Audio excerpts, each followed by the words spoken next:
Hey guys, what's up? This is Marmar7, and this certain video is actually a game of me being 100% nerfed, where I am not going to be able to jump the entire time. So fortunately they have a Social Slayer up, which they recently put up this week, and I'm able to show this off. So hopefully you guys like it. Other than that, Halo 5, is it good? In my honest opinion, it's the best Halo ever made. 100%. Gameplay wise, it easily destroys older Halos just because it's a faster pace without sacrificing too much. Like, it doesn't feel different from Halo. It still feels like Halo, even though they added thrust.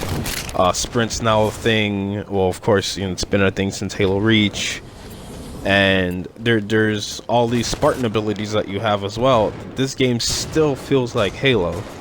And another thing that I really enjoy is the fact that they balanced the maps, they balanced the weapons. Everything in this game has a purpose. Like, every ledge, every nook and cranny has a purpose. And this is especially for the arena maps. They all have positives. Like, I can't really find a negative other than like personal preference on which map would I rather play on.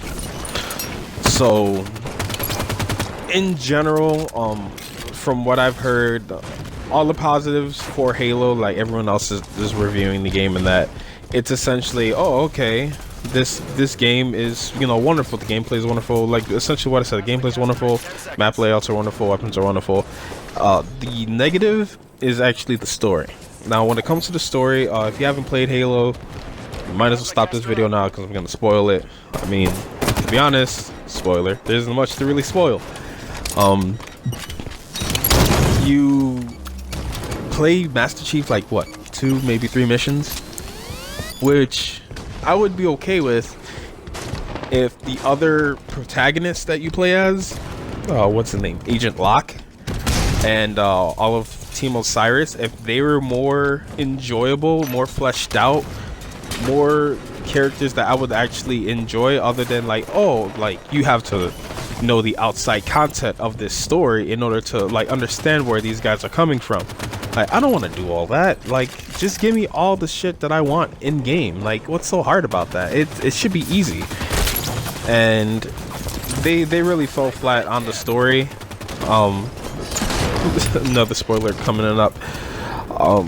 Cortana's back. Why is she back? To be honest, like, it kind of moved towards like that Matrix-y type story where it's like the AI is pretty much gonna take over the world or the galaxy now, because, you know, Cortana's in control. Like, she has taken the mantle, and I kind of find it like, to me, it was a missed opportunity.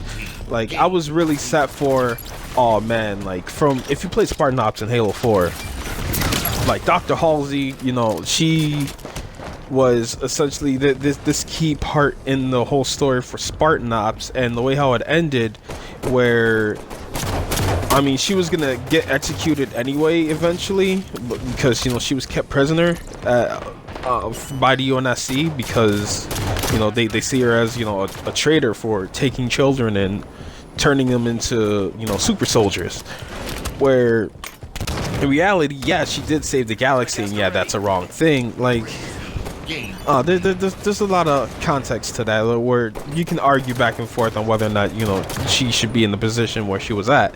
And she ended up getting in, she got injured, she ended up losing her arm, and, you know, they ended up finding something called the Janus key in Spartan Ops, and that's where they pretty much left off.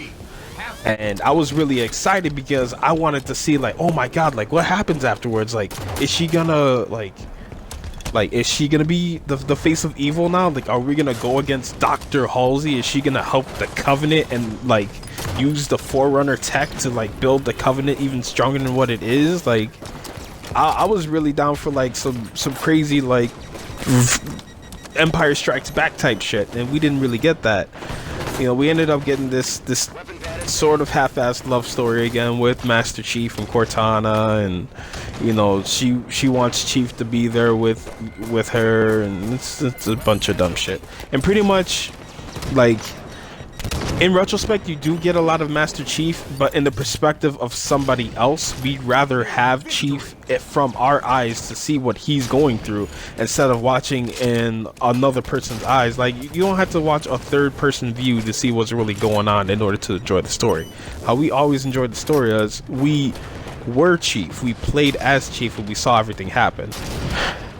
Now, fortunately, you know, even though the story's bad, you know, this game is still wonderful. Like, in most cases, like, we couldn't ask for anything better. I mean, it's just a definite far cry from Reach and 4. And I really enjoy it. Like, this is, like I said, the best Halo I have played. Gameplay-wise, this is the best Halo. Story-wise, this is the weakest of all the story, like, including what was it, Spartan Assault and all those other little games that were there too. So hopefully you guys enjoyed this video. I will be posting up another one. See you guys soon.